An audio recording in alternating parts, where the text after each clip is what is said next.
അസ്സലാമു അലൈക്കും വറഹ്മത്തുള്ളാഹി വബറകാതുഹു.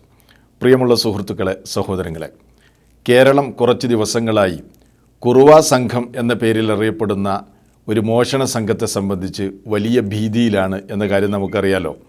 ഏതാണെങ്കിലും ആ കുറുവ സംഘത്തെ ഇനി ഭയപ്പെടേണ്ടതില്ല. ഒരു മുസ്ലിയാർ കുറുവ സംഘത്തിന് ഒരു ഉഗ്രൻ പണി കൊടുക്കുന്നുണ്ട്. നമുക്കാദ്യം അതൊന്ന് കേട്ടു നോക്കാം. വീട്ടിൽ രാത്രി വാതിലടക്കുന്ന നേരത്ത് പുറം വാതിലിൻ്റെയും അകം വാതിലും അടക്കുന്ന നേരത്ത് വാതിലിൻ്റെ മുകളിൽ മർനോഷ് എന്നെഴുതുന്നത് നല്ലതാണ്. ബിസ്മില്ലാഹിർ റഹ്മാനിർ റഹീം മർനോഷ് എന്നെഴുതിയാൽ ആ വീട്ടിലേക്ക് കള്ളന്മാർ പ്രവേശിക്കൂല. മർനോഷ് എന്നത് ആരാണെന്നറിയോ? ബഹുമാനപ്പെട്ട അസ്ഹാബുൽ കഹ്ഫിലെ കാവൽക്കാരനാണ്. അവരുടെ പേരാണ്, മറക്കരുത്, മർനോഷ്. ഇത് നിങ്ങൾക്ക് ഞാൻ സമ്മതം തന്നിരിക്കുന്നു. എനിക്ക് എൻ്റെ ഷെയ്ഖ് സമ്മതം തന്ന പ്രകാരം നിങ്ങൾക്കു ഞാൻ സമ്മതം നൽകിയിരിക്കുന്നു. ജിന്നുകളിൽപ്പെട്ട ഒരു മഹാനായ നേതാവാണ് ഈ വിഷയത്തിൽ എൻ്റെ ഷെയ്ഖ്. അവരിൽ നിന്ന് കിട്ടിയ ഇൽമാണത്. ഒരു ഉപദ്രവത്തിനും ആ വീട്ടിൽ ആ രാത്രി കഴിയൂല. വാതിലടക്കുന്ന നേരത്ത് മർനോഷ്, മർനോഷ്, മീമ് റാ വിരൽ കൊണ്ട് എഴുതുക, വേറൊന്നുകൊണ്ട് എഴുതരുത്.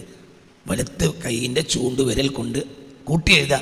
മീമ് റാ മർ, നൂന് വാവ്, മർ നോഷ്, ഷ് സീനല്ല, 3 പുള്ളിയുള്ള ഷീന്. ബിസ്മില്ലാഹിർ റഹ്മാനിർ റഹീം മർനോഷ്. കേട്ടില്ലേ സഹോദരങ്ങളെ? ഉഷാറായിട്ടുണ്ട്. മുസ്ലിയാർ വലിയ കാര്യത്തിൽ തൻ്റെ അനുയായികൾക്ക് പറഞ്ഞു കൊടുക്കുന്നതാണ് ഇപ്പോൾ നമ്മൾ കേട്ടത്. ഇനി കുറുവ സംഘത്തെ ഒന്നും പേടിക്കേണ്ട യാതൊരു ആവശ്യമില്ല. ജിന്നിൽപ്പെട്ട ഒരു മഹാന് ഇയാൾക്ക് സമ്മതം കൊടുത്തതാണ് പോലും. എന്തൊക്കെ നമ്മൾ കേൾക്കണം. ഇയാളെയൊക്കെ എന്നോ ചികിത്സയ്ക്ക് വിധേയമാക്കേണ്ടതായിരുന്നു. അതിൽ ഇയാളുടെ അനുയായികൾ അലംഭാവം കാണിച്ചതുകൊണ്ടാണ് ഈ രൂപത്തിലുള്ള മണ്ടത്തരങ്ങൾ വീണ്ടും വീണ്ടും ഇയാളിൽ നിന്ന് നമ്മളിങ്ങനെ കേട്ടുകൊണ്ടിരിക്കുന്നത്.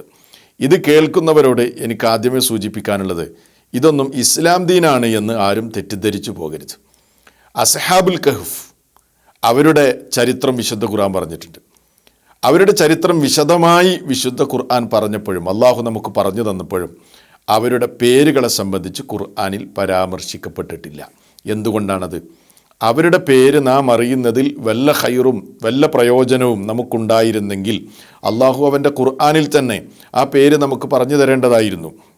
ഇനി അതല്ല, നബി സല്ലല്ലാഹു അലൈഹി വസല്ലമെങ്കിലും അവിടുത്തെ ഹദീസുകളിലൂടെ അവരുടെ പേര് നമുക്ക് പഠിപ്പിച്ചു തരേണ്ടതായിരുന്നു. ഇയാൾ പറയുന്നത് പോലെ വല്ല പ്രയോജനവും അതുകൊണ്ടുണ്ടായിരുന്നെങ്കിൽ. പക്ഷേ ഇസ്ലാമിൻ്റെ പ്രമാണങ്ങളിൽ എവിടെയെങ്കിലും അവരുടെ പേര് സ്വഹീഹായ നിലക്ക് പഠിപ്പിക്കപ്പെട്ടത് നമുക്ക് കാണാൻ കഴിയില്ല. പിന്നെ പല ചരിത്ര ഗ്രന്ഥങ്ങളിലും തഫ്സീർ ഗ്രന്ഥങ്ങളിലുമൊക്കെ അസ്ഹാബുൽ കഹ്ഫിൻ്റെ പേരാണെന്ന് പറഞ്ഞുകൊണ്ട് പല പേരുകളും പലരും എഴുതി വച്ചിട്ടുണ്ട്. അതൊന്നും വിശ്വാസയോഗ്യമല്ല. ഇതേപോലെ വിശ്വാസയോഗ്യമല്ലാത്ത സംഗതികൾ എടുത്തു കൊണ്ടുവന്നാണ് അത് ജിന്ന് പറഞ്ഞെന്നു, ശൈത്താൻ പറഞ്ഞെന്നു എന്നൊക്കെ പറഞ്ഞ് ഇയാളെപ്പോലെയുള്ള മുസ്ലിയാക്കന്മാർ ഈ ഉമ്മത്തിനെ വഴിപിഴപ്പിക്കാറുള്ളത്. ഇമാം ഖുർത്തുബി അദ്ദേഹത്തിൻ്റെ തഫ്സീറിൽ അസ്ഹാബുൽ കഹ്ഫിൻ്റെ പേരാണെന്ന് പറഞ്ഞ് ഉദ്ധരിക്കപ്പെടുന്ന ചില പേരുകൾ പരാമർശിച്ചതിന് ശേഷം അദ്ദേഹം പറയാണ്, ഇതൊക്കെ അഅജമിയായ ഇസ്മുകളാണ്. അതായത് ഇതൊന്നും അറബി പേരുകളല്ല. മാത്രമല്ല ഇതിൻ്റെ സനദുകളൊന്നും വിശ്വാസയോഗ്യമല്ല, ഇതൊന്നും വിശ്വസിക്കാൻ പറ്റുന്ന കാര്യങ്ങളല്ല എന്ന് അദ്ദേഹം രേഖപ്പെടുത്തിയത് കാണാൻ കഴിയും. ആലോചിച്ച് നോക്കൂ നിങ്ങൾ. അപ്പോൾ പിന്നെ ഞാൻ ഈ ഒരു മർനൂഷ് എന്ന പേരിങ്ങനെ കേട്ടപ്പോഴേ എനിക്ക് ഓർമ്മ വന്നത് തൗഫീഖുൽ ഹക്കീം എന്ന് പറയുന്ന ഒരു സാഹിത്യകാരനുണ്ടായിരുന്നു ഈജിപ്തിൽ. വളരെ പ്രസിദ്ധനായ സാഹിത്യകാരനാണ്. നിങ്ങളിൽ പല ആളുകളും കേട്ടിട്ടുണ്ടാവും. അദ്ദേഹത്തിന് ധാരാളം കൃതികളുണ്ട്, സാഹിത്യ ഗ്രന്ഥങ്ങളുണ്ട്. അതേപോലെ തന്നെ നാടക ഗ്രന്ഥങ്ങളും അദ്ദേഹത്തിനുണ്ട്, മസ്രഹിയാത്തുണ്ട്. അദ്ദേഹത്തിൻ്റെ ഒരു നാടകങ്ങളിൽപ്പെട്ട ഒരു നാടകമാണ് അഹ്ലുൽ കഹ്ഫ്. ആ നാടകത്തിൽ ചില കഥാപാത്രങ്ങളുണ്ട്. ആ കഥാപാത്രങ്ങളിൽ ഒരു കഥാപാത്രത്തിൻ്റെ പേരാണ് മർനൂഷ്. അല്ല, ഞാൻ ഇയാൾ ഈ മർനൂഷ് എന്ന് പറഞ്ഞപ്പോഴേ എനിക്ക് ഓർമ്മ വന്നൊരു സംഗതിയാണ്. ആ നാടകം ഞാൻ വായിച്ചിട്ടുണ്ട്. അപ്പോൾ അതിലൊരു കഥാപാത്രത്തിൻ്റെ പേരാണിത്. ചിലപ്പോൾ ഇയാൾ അവിടെ നിന്ന് എടുത്തുകൊണ്ടുവന്നതാണോന്നും അറിയില്ല. ഏതാണെങ്കിലും ഞാൻ പറഞ്ഞു വരുന്നത് ഇതൊന്നും വിശ്വാസയോഗ്യമുള്ള, വിശ്വസിക്കാൻ പറ്റുന്ന സംഗതികളല്ല എന്നാണ്. അപ്പോൾ ഒരു കാര്യം ഉറപ്പാണ്, ഇയാൾക്ക് ഏതോ ജിന്നോ ശൈത്താനോ ഒക്കെ ഓതിക്കൊടുത്തതാണ്. ഇയാൾ ഈ പറയുന്നത് ഇതിനൊന്നും ഇസ്ലാമികമായി അടിസ്ഥാനമില്ല എന്ന കാര്യം വളരെ വ്യക്തമായ നിലയ്ക്ക് തന്നെ എല്ലാവരും മനസ്സിലാക്കേണ്ടതുണ്ട്. എന്നിട്ട് ഈ ഒരു പൊട്ടത്തരം ഇങ്ങനെ സ്റ്റാറ്റസ് ആക്കി കുറേ ആളുകൾ ഇങ്ങനെ കൊണ്ട് നടക്കുകയാണ്.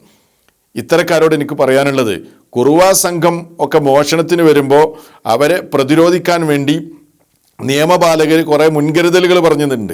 ആ മുൻകരുതലുകളൊന്നും സ്വീകരിക്കാതെ ഇയാളെ ഈ പ്രഭാഷണം സ്റ്റാറ്റസ് ആക്കി അതല്ലെങ്കിൽ മർനൂഷ് എന്ന് വാതിലുമേ എഴുതി കിടന്നുറങ്ങിയാൽ സാധനങ്ങളൊക്കെ കള്ളന്മാരെ അടിച്ചു കൊണ്ടുപോകുന്നേ പറയാനുള്ളൂ. അതുകൊണ്ട് ജാഗ്രത പാലിക്കുക. യഥാർത്ഥ ദീന് ശരിയായ നിലക്ക് മനസ്സിലാക്കുക, ഇതേപോലെയുള്ള പൊട്ടത്തരങ്ങളിൽ വഞ്ചിതരാകാതിരിക്കുക എന്ന് മാത്രമാണ് ഇതിനെ സംബന്ധിച്ച് ഓർമ്മപ്പെടുത്താനുള്ളത്.